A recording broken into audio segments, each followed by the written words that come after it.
Welcome to the Carnell Kitchen. This video will show the scope of work for finish trim, which will include the cabinetry and the base moldings and window door frames.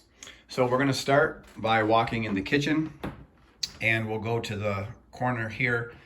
You can see there are no toe kicks or base moldings on the floor, so we've got the shims cut flush, and so you have issues where we just need simple scribe. Of course, there will be base molding there.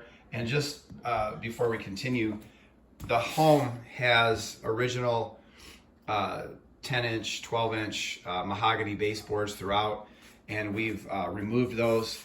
And you can see we've also removed the mahogany shaker style trim around, and so that will have to be reinstalled. Our video will focus, however, on the cabinetry. So going over here to the island, you can see that we need trim there underneath the dishwasher.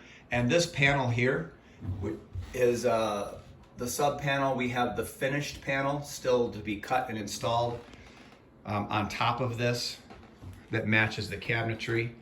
And then we are not putting trim around this opening, but we are going to put trim here, moving back down that wall.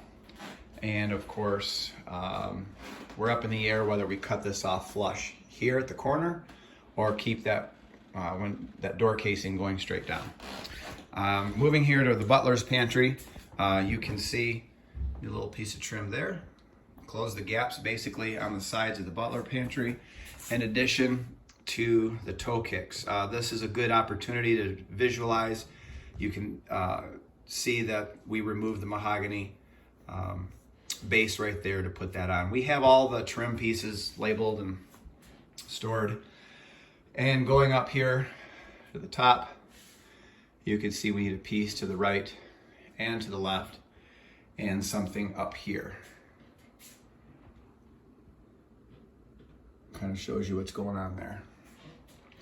All right, so now we're going to sweep back around to the main kitchen sink area, and going down low, you can see that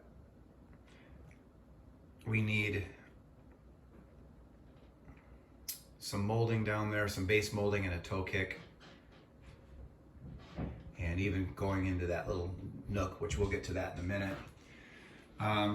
Above the sink, we still have the mahogany that we pulled off the window casings. We'll have to reinstall that.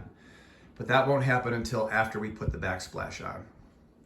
So we would not consider window casings in our next step of trim for the kitchen, because we have to put the backsplash on. This was an odd little build out. There's a cast iron sewer lead behind this little build out that was original to the house that we can't move, and we've went through all sorts of ideas, and so we need some sort of way to finish this off. I think the plan as it stands right now, this is going to be a butcher block countertop for this prep sink here, and so the idea is we're just going to take the butcher block and we're going to give it its 1.5 inch overhang. We're not going to try to match these or whatever, which means we're going to need something in the corners here, running down, and then some sort of base and toe kick down there.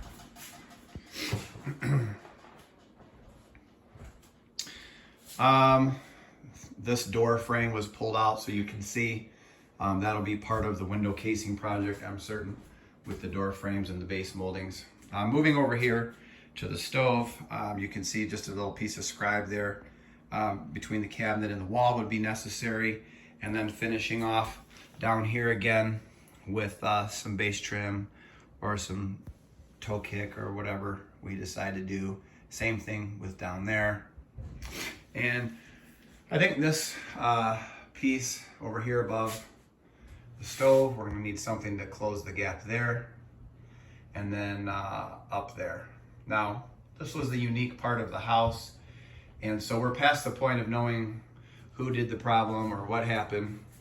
This soffit used to be, it went from 4 inches down to 12 inches at the halfway point of the room. We cut it out, rebuilt it back up so it was consistent at 4 inches.